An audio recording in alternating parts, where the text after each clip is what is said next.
ketika mengajak kebaikan mungkin lebih mudah. Misalkan kalau kita mau ke masjid, ke gereja dan sebagainya, ya ajak itu nggak ada konsekuensi yang negatif.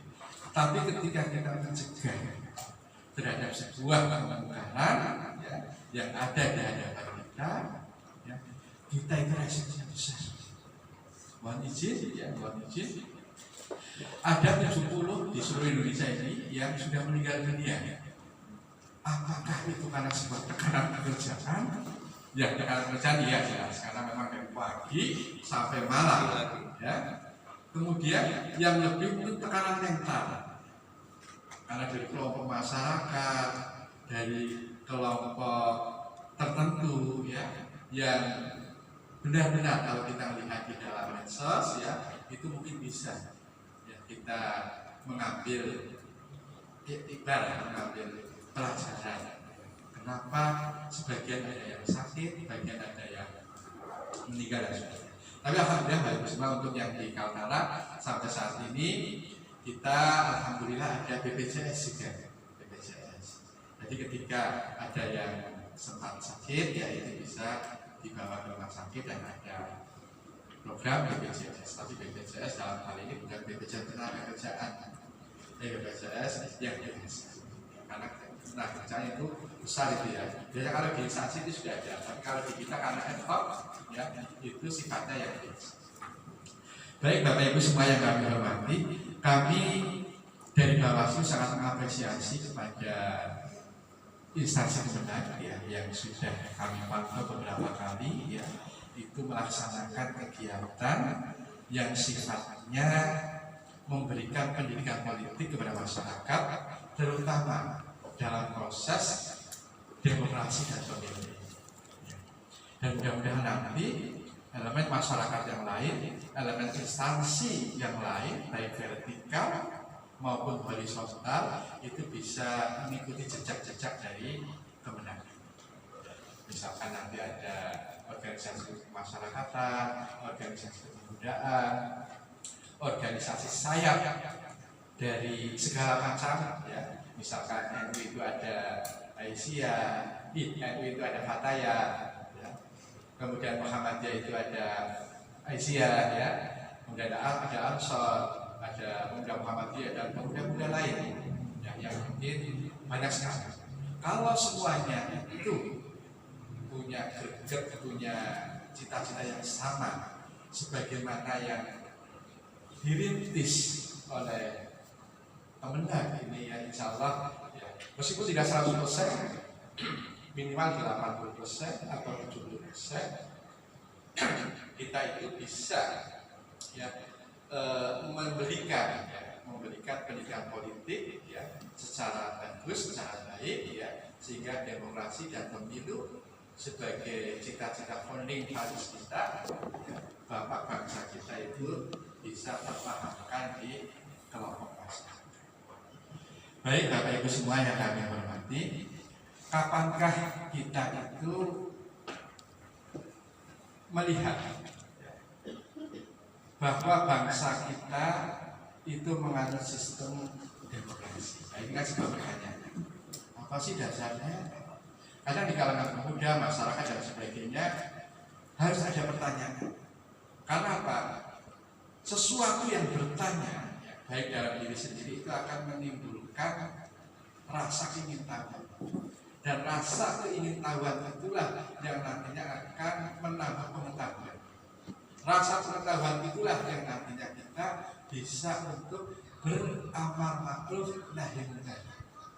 Kalau kita nggak tahu dan tidak peduli, sudah tidak tahu, tidak peduli atau apatis, maka akan sulit kita itu melakukan amal ma'ruf nahi munkar. Itu menurut Kemenang ya.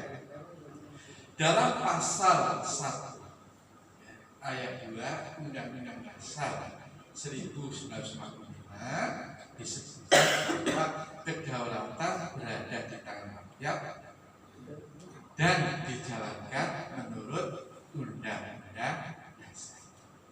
Ini salah satu kenapa betapa bangsa kita ya, menganut ya, sistem politik demokrasi, bukan kerajaan, bukan otokrasi, dan lain sebagainya.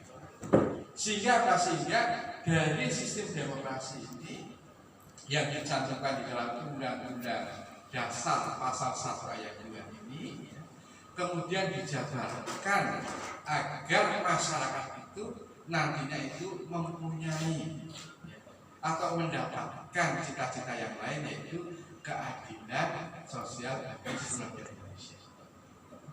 Sehingga kalau tidak salah saya dengar bahwa Hadriatus Syekh Hasyim Asy'ari ya, sebagai pendiri NU itu pernah mencetuskan bahwa negara kita itu ya harus darussalam, negara yang damai, negara yang harus punya cita-cita yang adil. Ya kalau dalam bahasa Kemenak itu wasatiyah kalau nggak salah ya, artinya menjadi moderat, menjadi penengah, tetapi penengah yang mengambil langkah pada keadilan bagi seluruh bangsa Indonesia. Nah ternyata founding fathers kita ya, dulunya itu ada Pak Soekarno, kemudian ada Muhammad Hatta dan lain sebagainya, dalam mencantumkan cita-cita bangsa kita, ternyata kita itu ya memilih bahwa demokrasi lah yang bisa mensejahterakan bangsa Indonesia, karena bangsa Indonesia itu begitu banyak pulau-nya, begitu banyak masyarakatnya, dan heterogen dalam suku-suku. Kemudian selanjutnya Bapak Ibu semua, kenapa demokrasi itu harus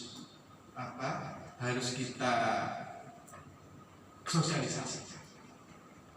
Karena demokrasi itu sendiri ya, memberikan ruang kepada masyarakat ya, di dalam mengambil keputusan bangsa dan negara.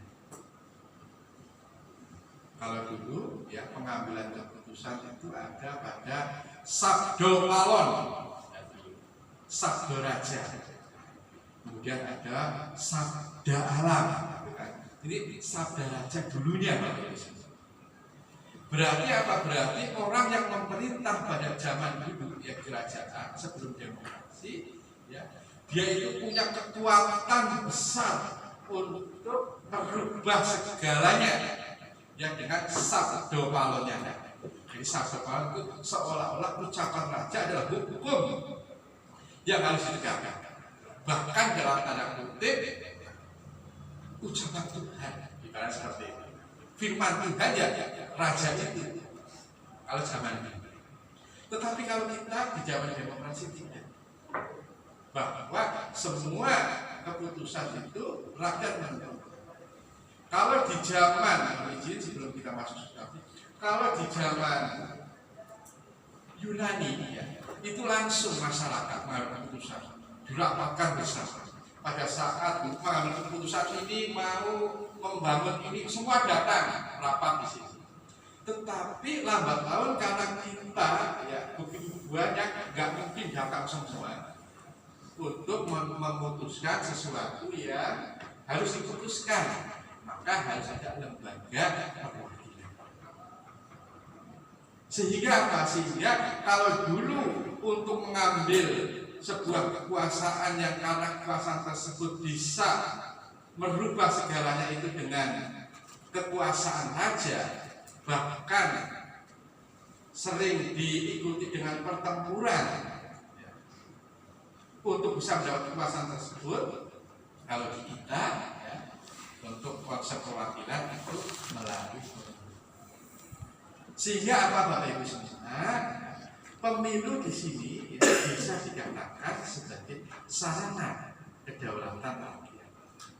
Sehingga apa? Sehingga seluruh masyarakat diberi kesempatan ya untuk datang memberikan haknya. Ditujukan kepada lembaga perwakilan kita, orang-orang yang akan mewakilkan kepada kepentingan kita masyarakat, maka akan saya pilih misalnya. Nah disitulah Bapak Ibu semua, kenapa ya, pemilu itu ya harus ada dan menjadi ciri dari sebuah demokrasi. Kemudian selanjutnya Bapak Ibu semua, demokrasi ternyata ada tapi di dalam kondisi di dalam pasal 1 ayat 2. Bagaimana dengan pemilu? Ya nanti akan kita bahas pada saat ini nanti ya. Saat ini kita sudah melaksanakan mereka. Di dalam pasal 22E ya, Undang-Undang Dasar 1945 disebutkan bahwa pemilihan umum dilaksanakan secara langsung, umum, bebas, rahasia, jujur dan adil setiap 5 tahun sekali. Nah ini kalau founding fathers kita atau pendiri-pendiri bangsa kita, negarawan-negarawan kita telah mencantumkan di dalam Undang-Undang Dasar pasal 22E, berarti ini menjadi rujukan bagi semua.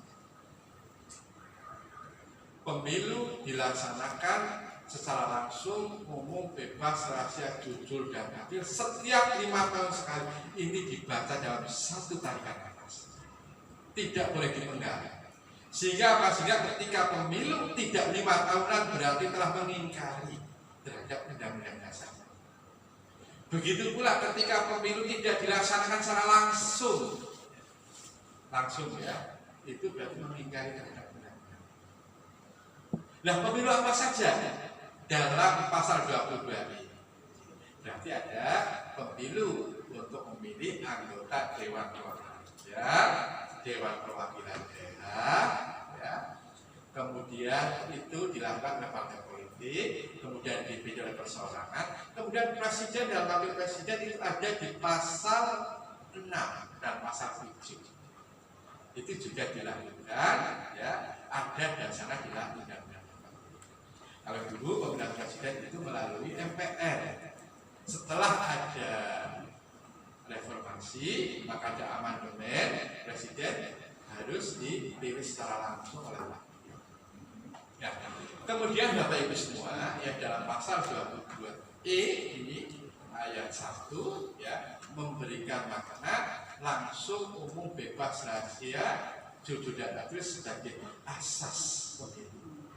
Langsung, umum, bebas, rahasia itu kebanyakan ada di warga ya pemilih, tetapi jujur dan adil itu lebih banyak harus dipegang oleh penyelenggara. Jadi kalau langsung berarti kan Bapak harus langsung memilih, ya kita langsung memilih rahasia dan sebagainya itu sudah dan jujur dan adil inilah yang sangat penting. Ya. Kalau penyelenggara pemilu tidak jujur dan adil maka ya, demokrasi silakan harus. Sehingga apa Bapak Ibu semua, kita pastikan di Kaltara, insya Allah Bapak Ibu semua, baik di Bawaslu maupun KPU insya Allah kita mengerti. Seandainya ada oknum berarti di luar dari garis yang sudah ditetapkan oleh peraturan itu. Dan sampai hari ini insya Allah Bapak Ibu semua, kami ya Bawaslu ya, terutama saya sendiri ya menjamin bahwa kita itu lurus terhadap peraturan itu. Kemudian selanjutnya Bapak Ibu semua yang kami hormati, di dalam ayat tersebut ya 22E itu pada ayat 5 juga disebutkan siapakah penyelenggara pemilu. Maka dalam 22E ayat 5 disebutkan bahwa penyelenggaraan pemilu dilaksanakan atau pemilu dilaksanakan oleh suatu komisi pemilihan umum yang bersifat nasional tetap dan suatu komisi pemilihan umum KPU. Apakah maknanya KPU itu sebagian? Sebagian. Karena apa? Suatu komisi pemilihan umum itu hurufnya kecil di dalam undang-undang. Sehingga MK atau Mahkamah Konstitusi menafsirkan bahwa yang dimaksud dengan suatu komisi pemilihan umum itu merujuk pada fungsi. Sehingga apa? Ada 3 lembaga di sini Bapak Ibu semua. Ada lembaga Komisioner Umum itu, ya KPU, kemudian ada Bawaslu dan ada DKPP. Inilah yang akan nantinya mengawal ya proses penegakan hukum. Kemudian selanjutnya sebelum kita bercerita tentang hari kemarin, ya hari tentang suara dan juga saat ini, ya perlu Bapak Ibu ketahui bahwa ada 4 elemen penting yang akan menjadikan ya, pemilu itu bisa berjalan dengan baik. Kalau 4 elemen ini itu bisa muncul bagus, bisa baik, ya, maka pemilu itu akan bisa dilaksanakan dengan damai. Pertama, Bapak Ibu, tadi kami sampaikan ada penyelenggara. Penyelenggara pemilu itu harus bisa bersikap aktif. Karena apa? Karena pemilu itu konflik yang dilembagakan. Tadi saya sampaikan, kalau dulu pertempuran kekuasaan dengan menggunakan keris, pedang, dan lain sebagainya, tetapi di zaman sekarang, era demokrasi, ya, sekarang pertempuran itu dilembagakan melalui pemilu. Disahkan. Silakan Bapak semua bertempur dalam kepemiluan. Makanya ada namanya 75 hari untuk yaitu berkampanye. Sehingga apa? Sehingga Bapak Ibu semua penyelenggara pemilu sebagai pemimpin, sebagai salah satu elemen penting itu harus memposisikan dirinya sebagai lembaga yang diberi amanah dalam undang-undang dasar. Kalau penyelenggara pemilunya itu sudah belak-belok, maka akan rusak demokrasi. Kemudian apa? Kemudian peran daripada lembaga ini, ya, lembaga Bawaslu, KPU, dan juga DKPP itu harus memberikan ruang yang sama dan setara kepada seluruh peserta. Tidak ada tebang pilih Bapak Ibu semua. Tidak ada membeda-bedakan kepada satu pesertanya. Pesertanya itu baik yang baru mendaftar, bahkan banyak partai baru ini, baik partai yang lama mendaftar, baik partai yang besar maupun partai yang kecil, semua diberlakukan sama dan setara. Termasuk pemilih.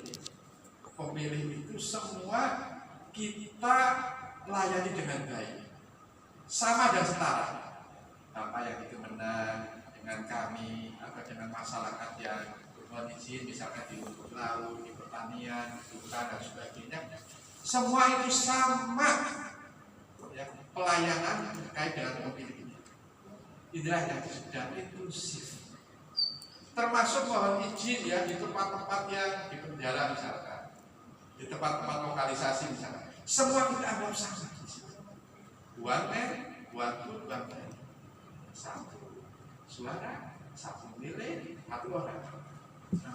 Presiden dengan Bapak Kemenang sama, one man, one vote, one man. Inilah yang menjadi sebuah kesetaraan dalam dunia.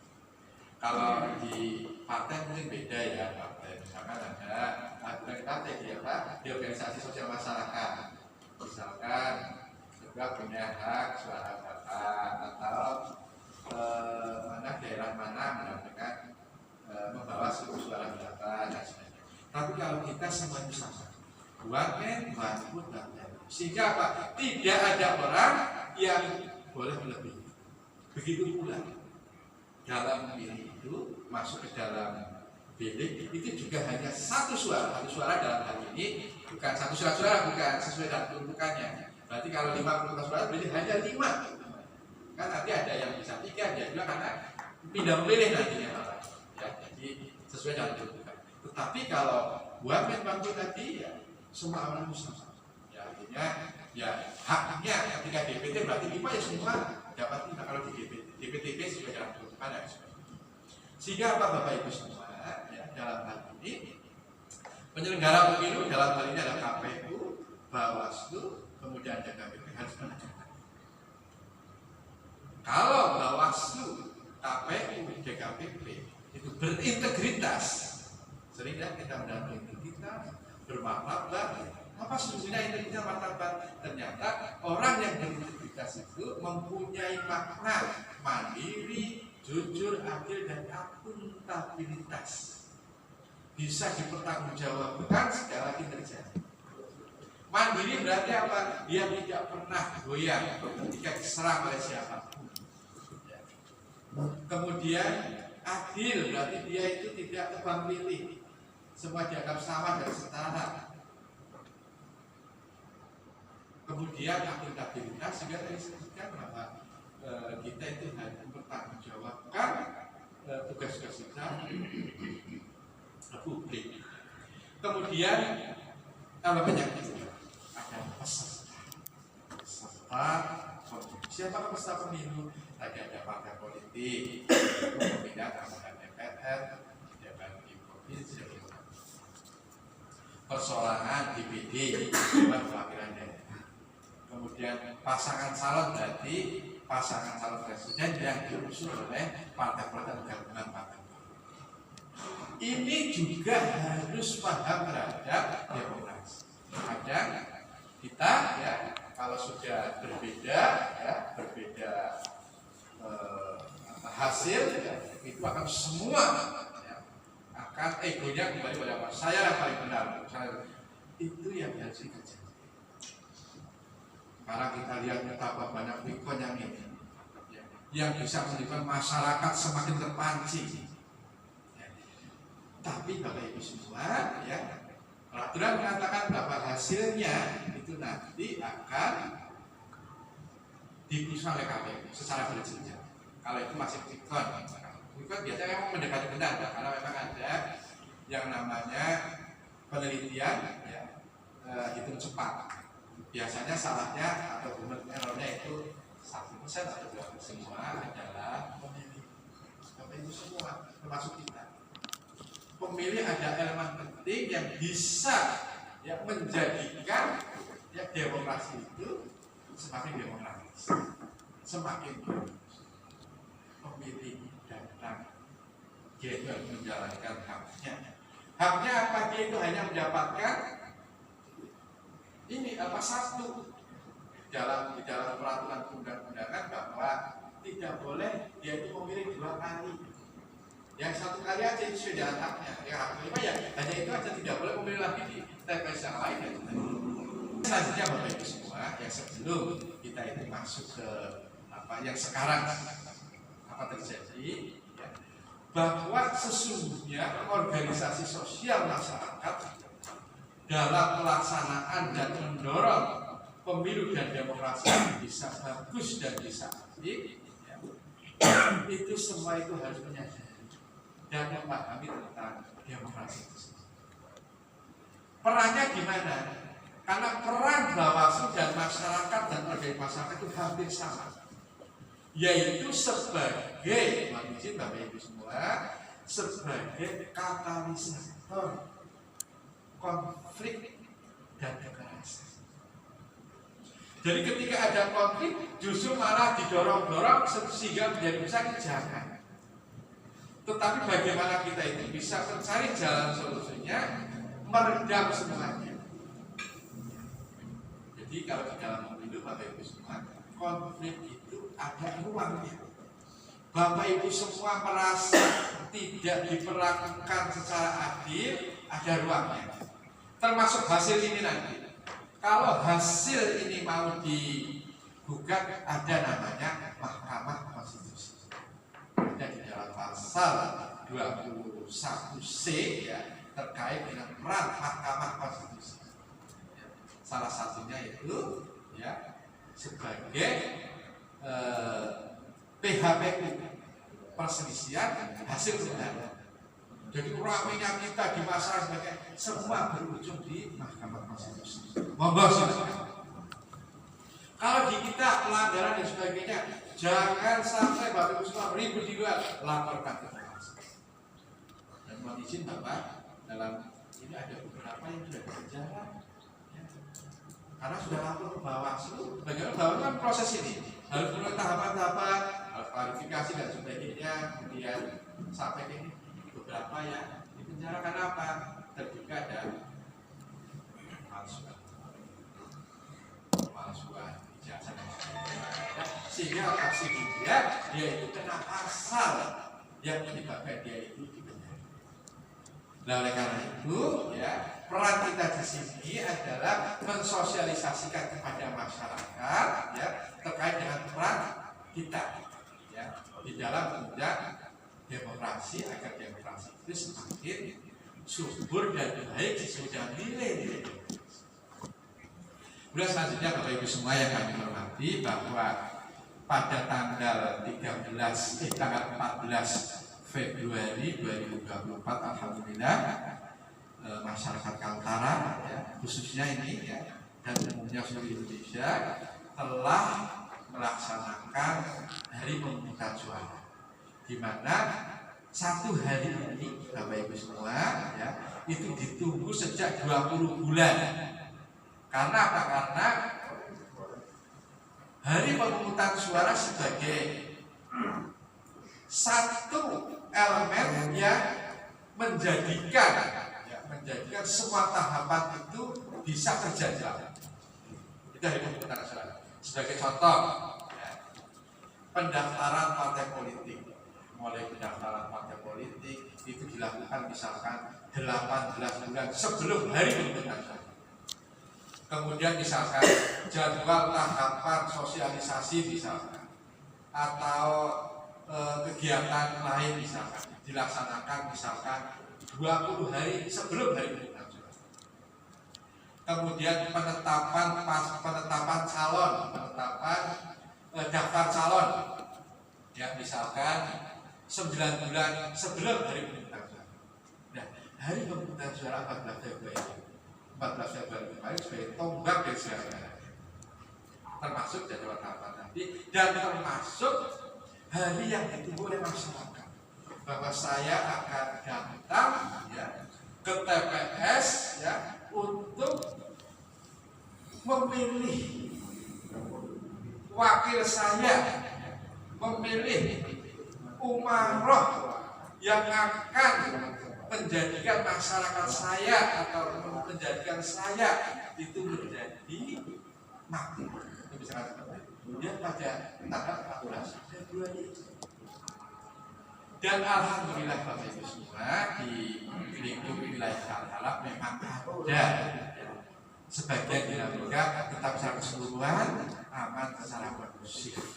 Dan itu berkat dari panjenengan semua, berkat dari institusi Kemenang, institusi lainnya, Kesbako dan sebagainya begitu banyak yang memberikan sosialisasi dan sebagainya.